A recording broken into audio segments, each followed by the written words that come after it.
Esainai el Heharim me'ayin yavor Ezri Esainai el Heharim me'ayin yavor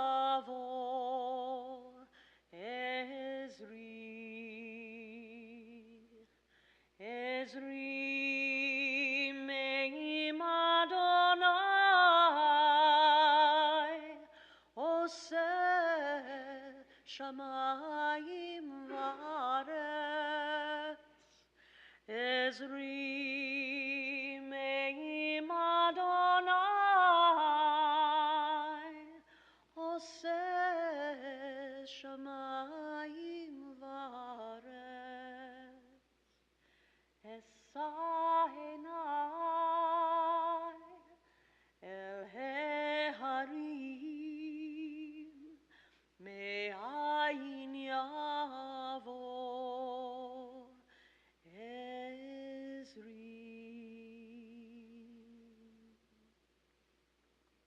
I lift my eyes up to the hills. Where will my help come from? My help will come from Adonai, maker of heaven and earth.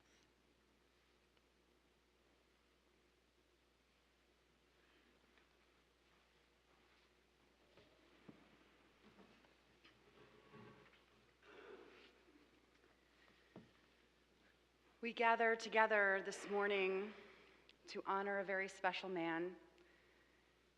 As we come to say goodbye to the Honorable Joel Feldman today, we honor his life, we honor his legacy, and we celebrate the unique person that he was. As well, we certainly come together to offer solace and comfort to Joel's family and to all who are grieving on this day. I'd like to invite to begin with some opening comments, Rabbi Feldman.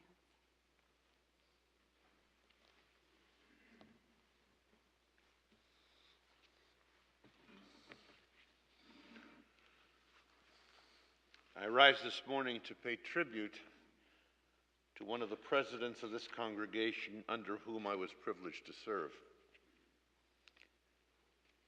Joel loved Temple Sinai, and he loved serving as president. And for many years with his camera, he recorded the ongoing history of Temple Sinai. As we prepare for the 50th anniversary of our congregation's founding, much of our visual historical record reside in photos which Joel took over the years. Joel was a good president.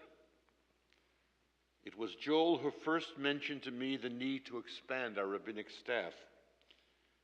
Under his presidency, Ron Siegel came to us as Temple Sinai's first assistant rabbi. And for that fact alone, I remain profoundly indebted to Joel and to the men and women who supported him in that effort. Joel was president of Sinai during a period of transition, but it was a transition which led directly into a dynamic future. I served as Joel's rabbi, and he served as my president. I cherish my relationship with his immediate family. With Deborah, back to the days when she and Joel could dance a mean jitterbug. With son Lon, who never failed to stop by my office every time he was at Sinai so that we could discuss two topics, soccer and Lon's love life. And with Allison and Duke, her groom, whose wedding, his beautiful wedding, I remember like yesterday. Joel's beloved mother and sister, of blessed memory, who often joined Joel on Friday evenings worshiping in this sanctuary. Sisty's illness and premature death took a profound toll on Joel. Joel was a devoted son of the Atlanta community, of Grady High School, of Emory University, of his fraternity, and of the precious friends he made in each of those venues, friends to whom he remained close for his entire life. Some of you here may have been fortunate to know Miriam Belger, who died only months ago at a ripe old age. I remember an encounter not that far long away that I had with Joel and Miriam. "How do you know Mrs. Belger?" I asked Joel. His answer: "She was my nursery school teacher at the AA synagogue." And then Joel rehearsed for me all of the special persons he remembered from his preschool class at AA. Through his mother, Joel was related to one half of the Jewish families in Atlanta. And through his father, he was related to the Torch family in Macon, precious persons in my own life to whom to this day speak of the old times when the Feldman family would get together. I was privileged to appear in Joel's courtroom on more than a few occasions, not as a defendant, but rather as a character witness in behalf of someone who sought leniency on sentencing day. On each of those occasions, upon seeing me in the courtroom, Joel offered immediately to recuse himself from the case, stating publicly that I was his rabbi, confessor, and friend. But in the end, Joel was told to stay put, and just to be certain that everything was kosher, I was the only person in the hearing whom he questioned under oath. Joel in the courtroom was considerate, he was fair, and he was compassionate. He loved the law, and he cherished the opportunity to serve the federal court as a magistrate judge. I want for a moment to speak of a single aspect of Joel's character that was really outstanding. I had the privilege on many occasions to see Joel in the role of mentor to young persons who were interested in pursuing a career in law. I remember a specific Emory law student who was working as Joel's clerk. This young man shared with me Joel's constant wise counsel, and especially his patience. My own daughter, as a school assignment, was asked to profile a profession in detail. She spent an entire day with Joel in his office and in his courtroom. He was so generous with both his time and his willingness to teach a young person about the intricacies of law and legal procedure. And years later, my son-in-law spent a term working at the United States Court of Appeals for the 11th Circuit here in Atlanta. And Joel befriended my son-in-law and shared unstintingly rich insights into legal practice. My son-in-law loved Joel. They'd speak on the phone quite often. And when Joel later on visited my son-in-law in New York, he and my son-in-law always spent an afternoon together.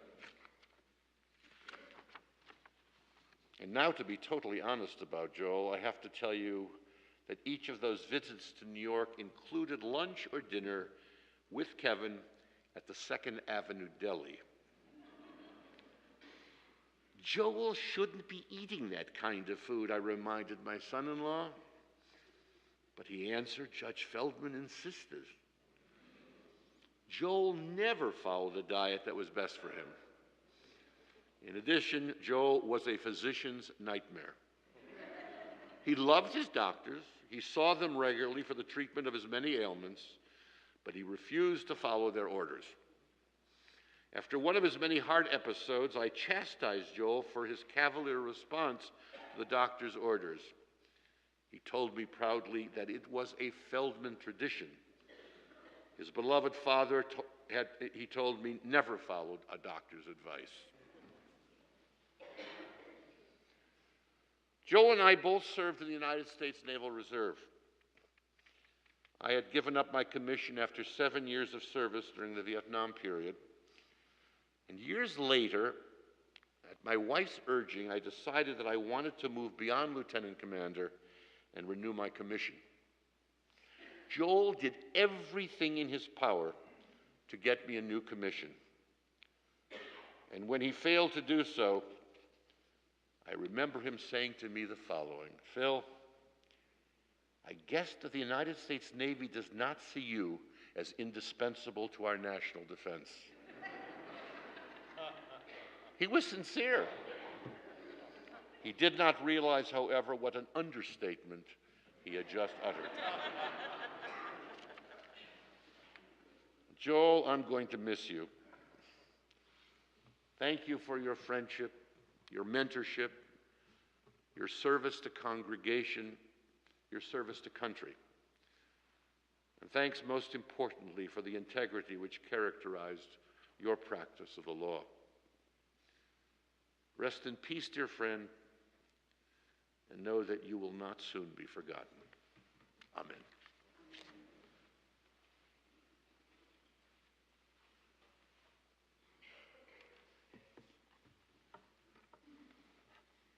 Mourning is a time filled with many emotions and memories, both bitter and sweet. We continue our service with the recitation of psalms and prayers, thus linking Joel's life with the millennia-old tradition of the people of Israel and the eternity of God. Continue with words of Psalm 23.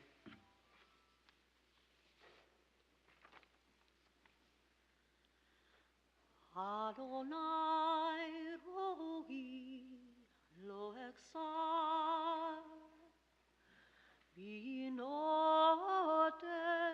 et yarbitzeini, al mei menuchot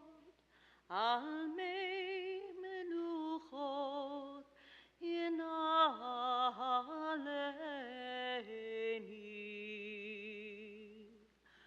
Nafshi yishovev,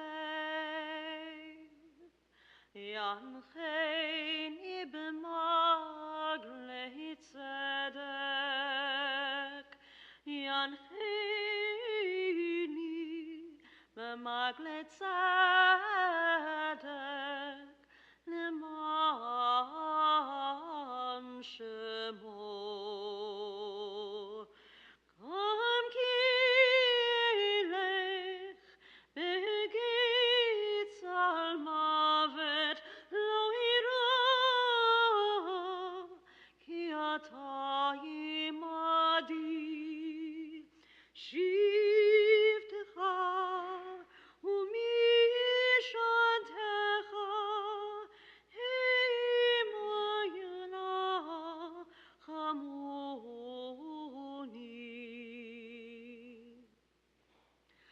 Taroch lefanai, shulchan neged zorai, dishanta v'Hashem en roshi, kosi harevaya.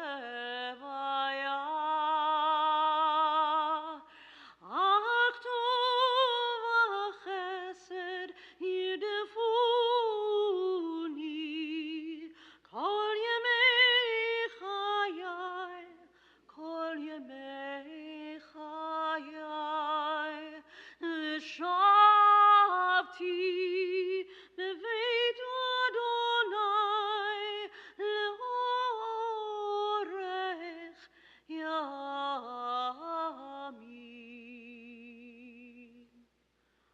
Adonai roi lo exar. Adonai roi lo exar.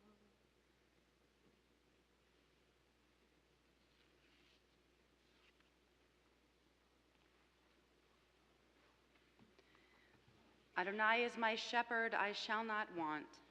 God makes me lie down in green pastures, leads me beside still waters, and restores my soul. You lead me in right paths for the sake of your name. Even when I walk in the valley of the shadow of death, I shall fear no evil, for you are with me. Your rod and your staff, they comfort me. You have set a table before me in the presence of my enemies. You have anointed my head with oil. My cup overflows. Surely goodness and mercy shall follow me all the days of my life, and I shall dwell in the house of God forever. As a past president of Temple Sinai, it is certainly fitting that there are so many others present with us today who have also served in this highest role of leadership in our congregation, a congregation that Joel loved so dearly and served so well. To represent all of the past presidents of Temple Sinai, I'd like to call forward past President Steve Berman to recite a special blessing for our past president.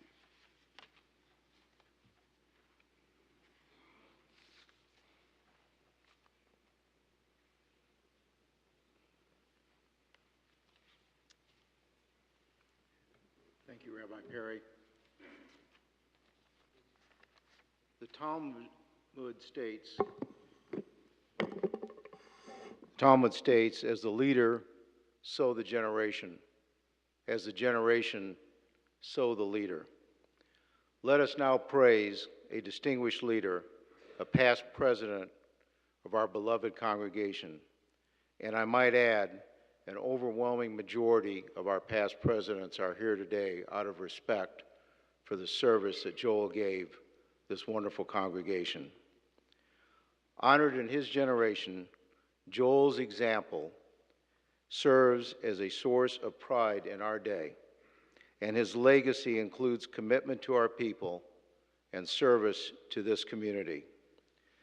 God of our fathers, God of our mothers, we give thanks that there are those like Joel Feldman who have linked themselves to a chain of our tradition through their leadership and service as a president of this synagogue, influencing a generation to walk in the ways of your mitzvot. And this is how we will remember our beloved Joel Feldman. By dedicating his time, he ensured that we would continue our sacred mission. By dedicating his hands, he continued to build the tabernacle of our people. By dedicating his mind, he helped us to see a brighter tomorrow. By dedicating his heart and his neshama, he inspired us to be passionate. We praise you, Adonai, our God, for placing such a devoted and inspiring leader in our midst. May we always be worthy of Joel's dedication and uphold his highest ideals. Amen.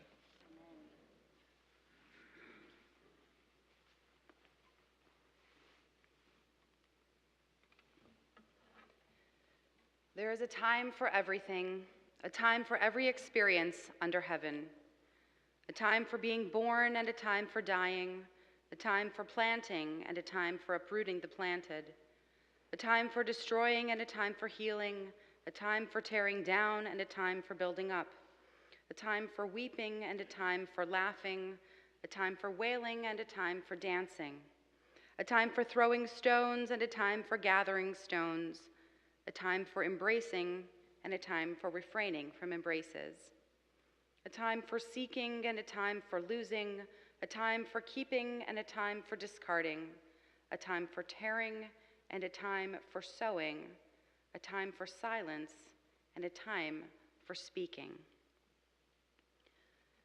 Friends, now we come to a time for speaking, special words from the heart, memories from those who love Joel so dearly. I invite his children, Lon and Allison, to come forward to share some of their personal memories.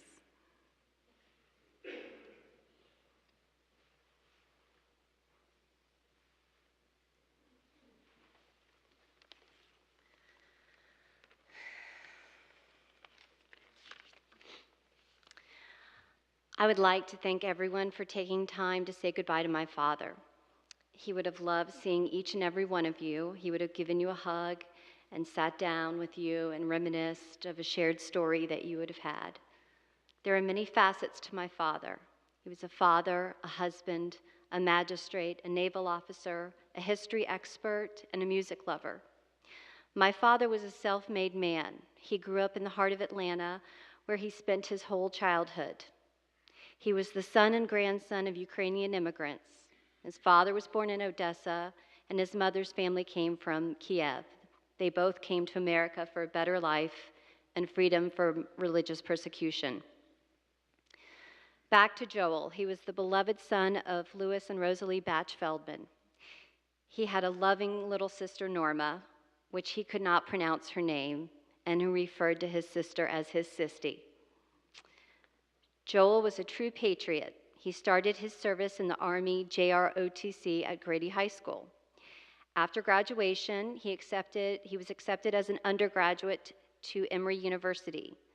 To help pay for tuition, he worked at family's local pawn shop.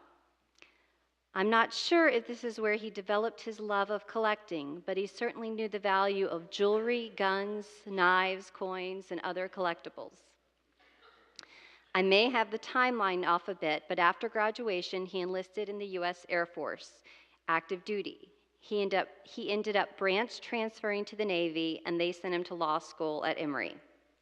He graduated with a law degree and a commission as a Naval Reserve officer. The next few years, he served as an assistant district attorney and legislative assistant to Senator Sam Nunn in D.C. During this time, my brother Lon arrived. 2 years later, I arrived in 1974. The same year, he became a federal magistrate until 2005 when he retired. My father had his faults. He was very difficult and stubborn at times and did not like to be told he was wrong. We call my son Will Little Joel when he is being difficult. He was not perfect, but he was also very admirable. He was generous to a fault and helped everyone who asked, whether it was legal advice, financial help, or a wedding ceremony. He was a wonderful provider, allowing me to spend 5 years at the University of Georgia with no loans so I could get 2 degrees. He sent my brother and I to study abroad programs to Israel and Italy. When my brother's sister, Sisti, passed, he tried to step in and be a presence in her 4 children's lives, Lane, Britt, Laura, and Daniel. The light of his life were his grandchildren. He thought Amanda was the most wonderful little lady in the world and loved spending time with her. He was constantly buying 2 of every toy he thought my boys would like and always walked in my door with a present. What I will cherish most about my father are 2 things: his sense of humor, he loved a good joke, and his patriotism. You could not find a truer American. He loved his country, and he took pride in being a military judge and federal magistrate. There was nothing more important to him than to be able to support my cousin, Lieutenant Colonel Daniel Rice, and my husband, Colonel Philip Labasi, in their Army careers. He was so proud of their achievements through the years and made every promotion ceremony or change of command possible.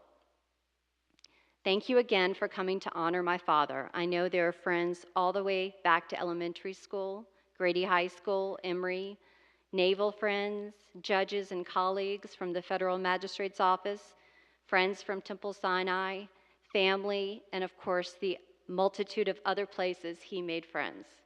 He was one of a kind.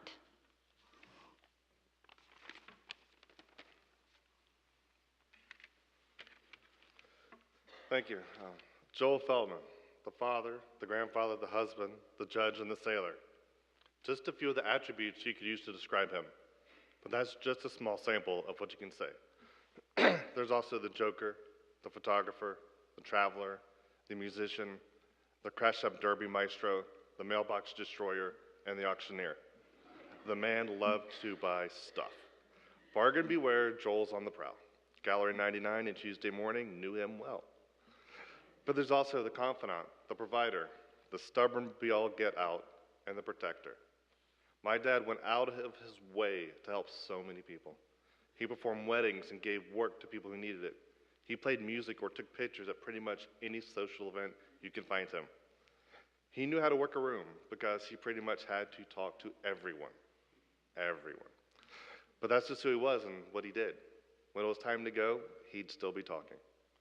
Long after Friday night services would be over, we'd still be sitting there chit-chatting with everybody. I know, I was there. He used to have to bribe me to go to Sunday school with IHOP breakfast every Sunday. I always had to get fish and chips. But however, as much as I enjoyed it, I think he did too. And once we got to temple, I usually had fun. Especially when we have music class and he'd just show up, take out his guitar, and help teach class. Growing up with Joel was pretty difficult. That's an understatement. I did not make it any easier for him either. But it was a two-way street. But that's okay. I brought him home chicken and we would debone it at night, working at KFC. Being his son also had special perks. Like in middle school, we went to the Capitol building in Atlanta, and he actually chaperoned the trip. As far as I know, that was the first time and the only time any student body got to go down into the chamber of the Capitol instead of just viewing it from above. And although he wasn't much of a board game kind of person, he did like to throw the baseball around with me. We'd go out to the front yard, throw the baseball around for a bit.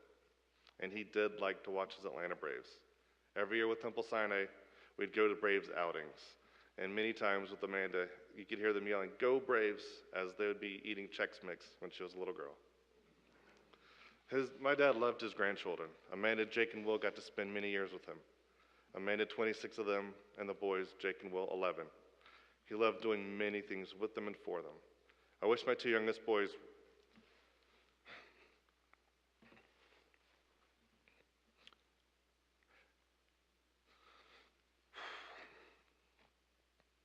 would be able to know him like the rest of us did.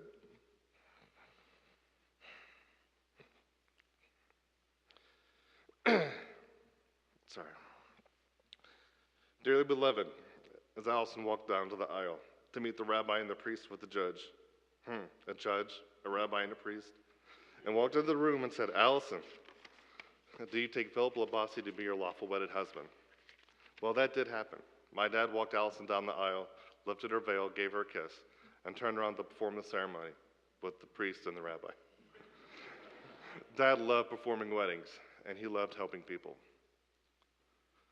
The almost missed father and daughter dance because he was able to save some film that was being exposed under a table, but he did make it to the dance.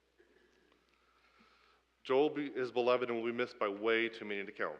For his early days growing up in Atlanta, to his high school days in Grady, college years at Emory, onward to his government duties like Army Junior ROTC, Air Force, 30 years Navy Reserves, JAG, Assistant DA, Legal Counsel for Sam Nunn, 11th Circuit Court of Appeals in Atlanta, and many, many more. He left his influence in all of them, as shown by the presence here by everybody here. Family, friends, colleagues, military, judicial, religious, and everyone in between. So thank you all for coming here to celebrate his life for all that he had touched. My dad, Joel Martin Feldman, we love you and we will miss you. You are off to serve your last post. Here comes the judge.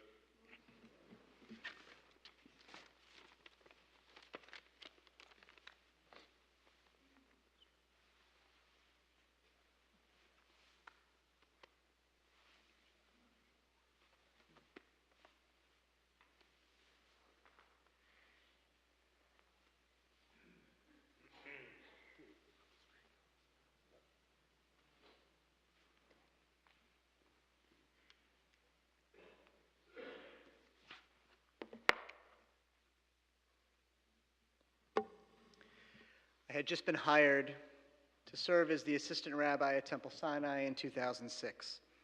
And the date of my formal installation was set for August. A beautifully symbolic service was prepared.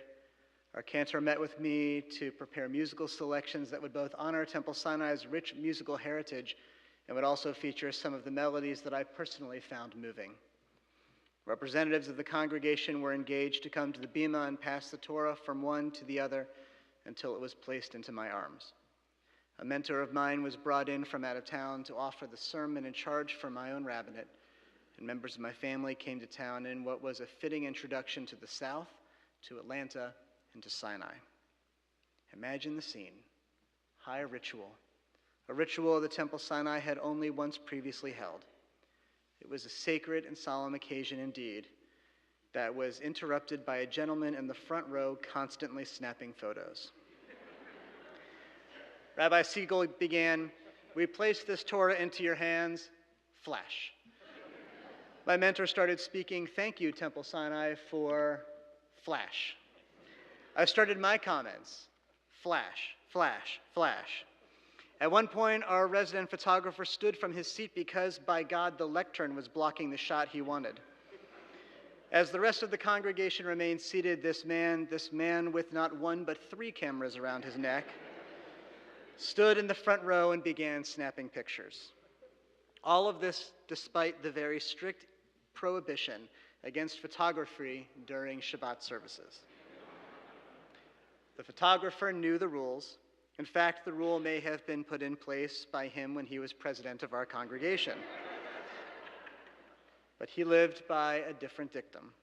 For this photographer, Joel Feldman, believed then, as he did during his entire life, as his behavior reflected during his lifetime, that while the rules and the law is important, sometimes they were for other people. Allison helped us appreciate Joel's story, but it certainly bears repeating. Joel Feldman spent a lifetime in the military, service which began with his enlistment in the Grady High School, ROTC. He graduated from Emory University undergrad in 1962, paying his way through school himself by working at pawn shops. And he graduated from Emory Law School in 1964 at the age of 22. It was after his graduation that he enlisted in the United States Air Force Reserve, serving on active duty until he resigned to accept a commission as lieutenant junior grade in the U.S. Navy. His civilian life continued to reflect promise. Joel served as assistant legislative counsel to the Georgia General Assembly starting in 1964. In 1966, Arthur Bolton hired Joel as assistant attorney general in the state of Georgia Attorney General's office. 1968 was professionally a banner year for Joel. At the age of only 26, Judge Lewis Slayton hired him as assistant DA in Fulton County. He attained the rank of captain in the U.S. Naval Reserve and was elected president of the Atlanta Council of the Navy League. In his professional capacity as assistant DA, Joel was able to direct the DA's pornography and obscenity investigations, a portfolio that not only provided Joel with ample dinner party stories, but an extensive, if a little blue, reading list. Perhaps it was this investigative portfolio that first inspired Joel's love of photography.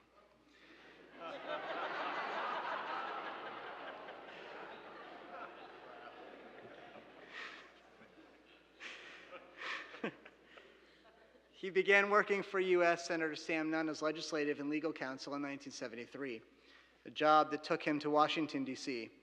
In fact, Joel not only worked for Senator Nunn, he believed in Senator Nunn, working tirelessly on the Nunn campaign, and after the senator took office, Joel wrote Senator Nunn's first speech that he delivered on the floor of the U.S. Senate.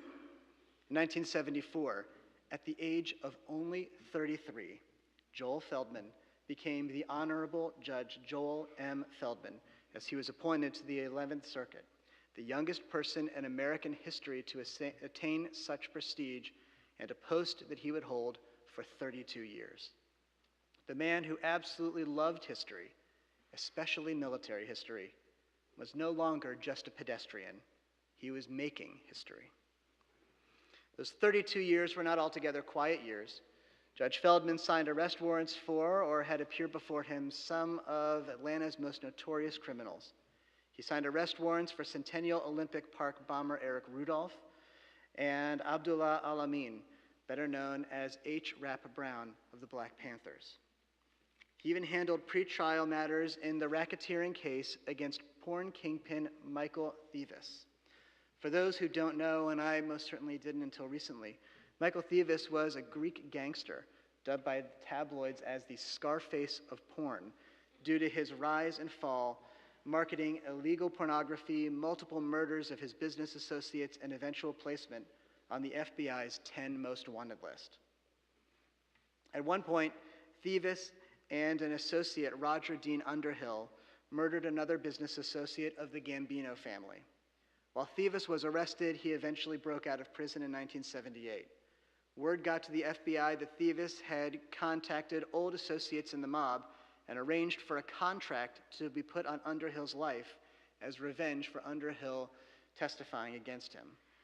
Underhill became one of the most sought-after gangsters in America, as word spread to every gunman that an open contract had been placed on him. In other words, no specific hitman was tasked with the job. Whomever could prove they killed Underhill would receive a substantial award. Judge Feldman acted quickly, bringing Underhill in and holding a closed hearing to videotape his statement. Within days of the recording, after Underhill left police custody, Underhill was murdered. But as a result of Judge Feldman, there was solid evidence against Thieves, evidence that when he was caught would ensure that he would still sit in prison to this day. When Judge Feldman retired in 2006, he made history once again, as he was the longest-sitting federal magistrate in U.S. history. Though his profession was most certainly demanding, he would frequently bring home manila folders and books to familiarize himself with cases and legal precedent, to say nothing of the fact that he continued serving in the Navy during his post-active duty reserve years, a service that took him twice a year for intervals to other cities where he would serve as Judge Advocate General, or JAG. Joel's first love was his family. Married in 1967, the two dated for 2 years, dates most certainly focused on your shared love of history, of music, dual loves that Joel took him with him throughout his life. In 1972, when Lon was born, followed 2 years later by Allison.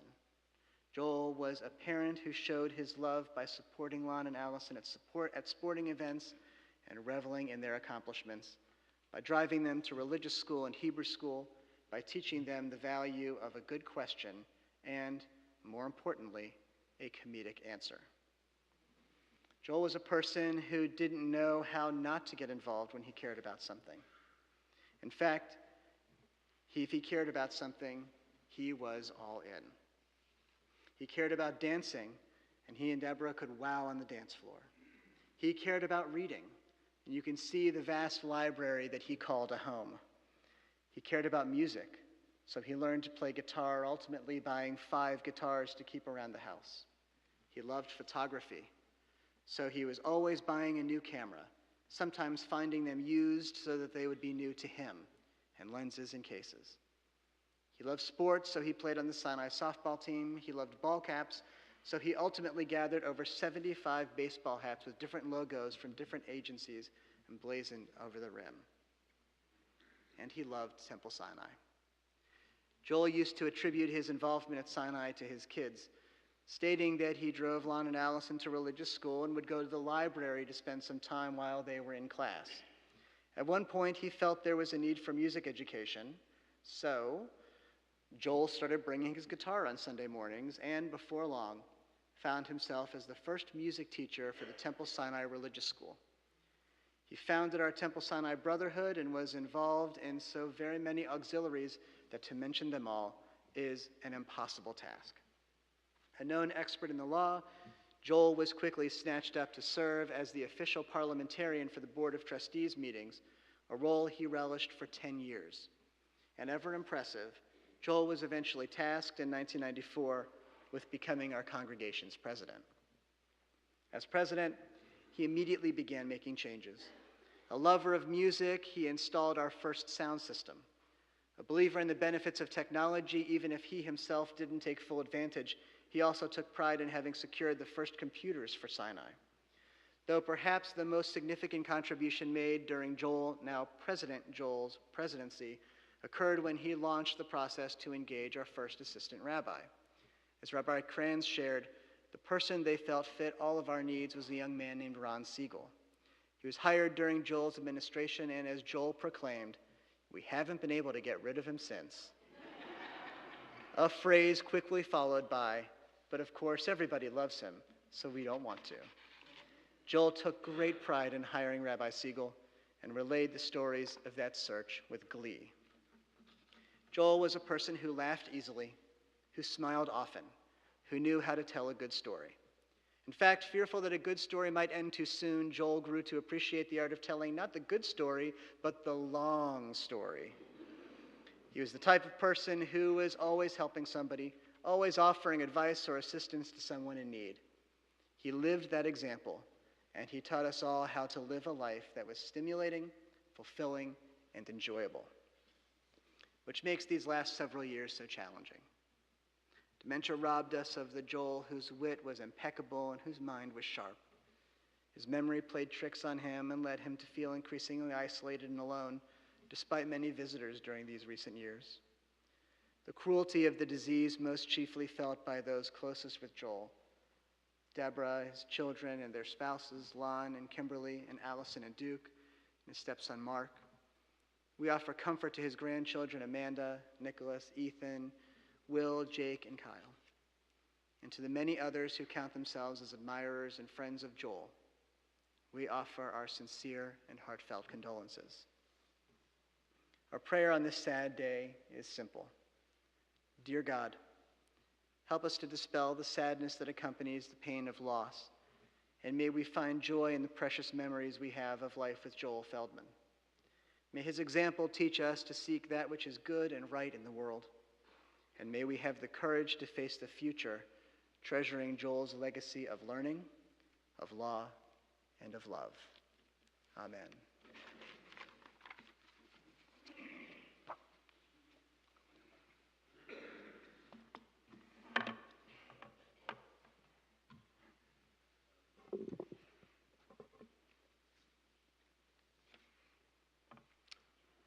We indeed recognize that death is better than a life of pain, eternal rest better than constant sickness. And so let us not seek to understand what is too difficult for us, nor search for what is hidden, nor be preoccupied with what is beyond, for we have been shown more than we can comprehend. As a drop of water in the sea, as a grain of sand on the shore are our few days in eternity. The good things in life seem to last for but a short time. May we be comforted on this day of memory by the sure knowledge, though, that a good reputation is something which endures forever. Those things which endure forever are found imprinted in so many of our hearts. It was just recently that my wife and I were reflecting and remembering and searching through some photo albums that we have on our shelves. We were looking for a specific photograph for a particular event. And it is indeed true that as I look back over the 20 years I've been privileged to serve this community and looked through those photos and those albums of my children when they were born here and as they grew here and at different holidays and festivals, that so many of those enduring imprints, which are both before us in the albums and which are implanted on our hearts, are ones which were formed and shaped and made real by Joel and his camera. My dear colleague, who can exaggerate on certain occasions, was not exaggerating about that installation service.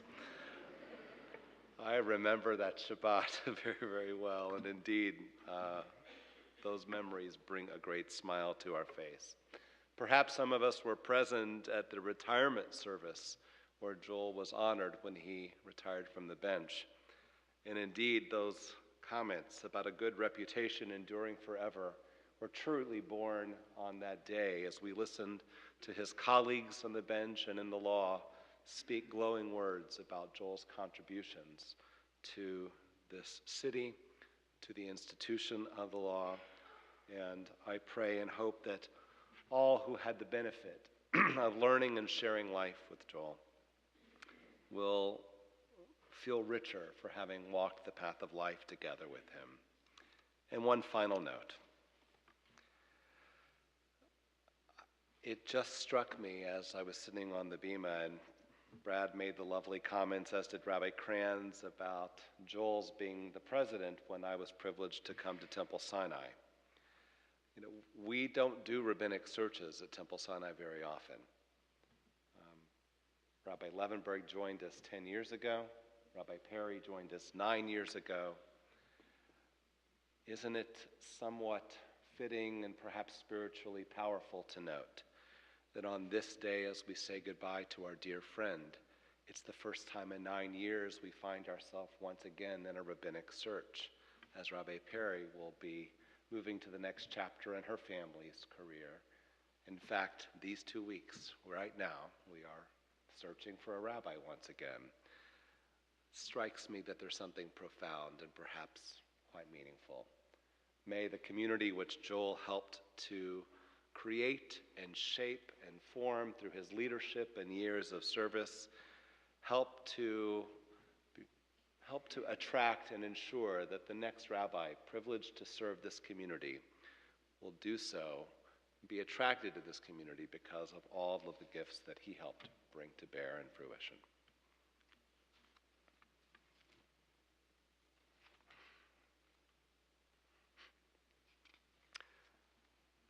Immediately after the conclusion of our service in the sanctuary will take place with the chanting of El Malei Rachamim in just a few moments from now. Those who are going to be escorting the casket out of the sanctuary will be invited to come forward. There will be a funeral procession to Arlington Memorial Park, which will take place from here. All who are desirous of going graveside are certainly invited to do so. You'll be invited to proceed to your cars immediately after the service. The family will be receiving here at Temple Sinai immediately after interment. So those who are going to the gravesite to continue with the remainder of the memorial service are invited to return. And there will be one Shiva Minyan that will also transpire here at Temple Sinai at 4 o'clock this afternoon, an opportunity to continue to offer our strength and our sympathies to the entire family, as well as continue to help us honor Joel's life and his memory.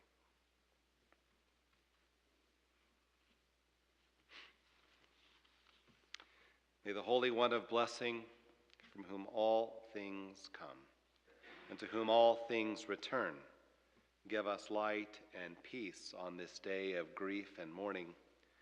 May our service of memory for the Honorable Joel Feldman bring comfort and strength to all who are privileged to walk life's path together with him. Invite us now as a community to rise for words of El Malei Rachamim.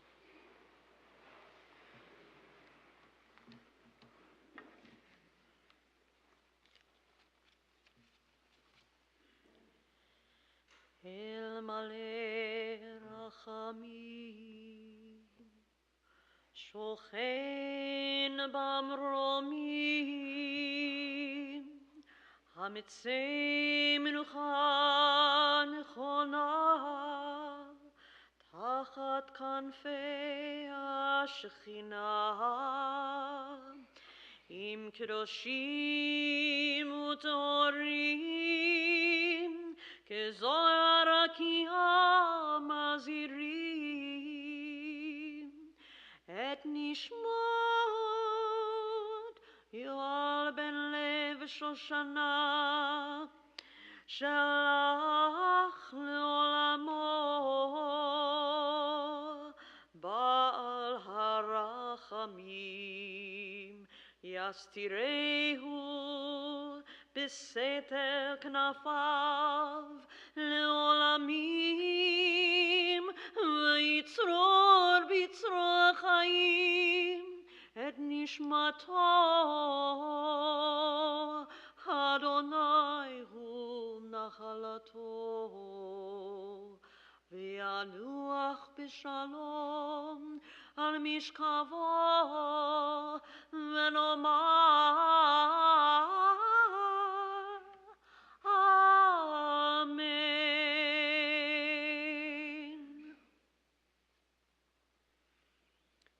Fully compassionate God on high, to our loved one who has entered eternity, grant him clear and certain rest with you in the lofty heights of the sacred and pure, whose brightness shines like the very globe of heaven.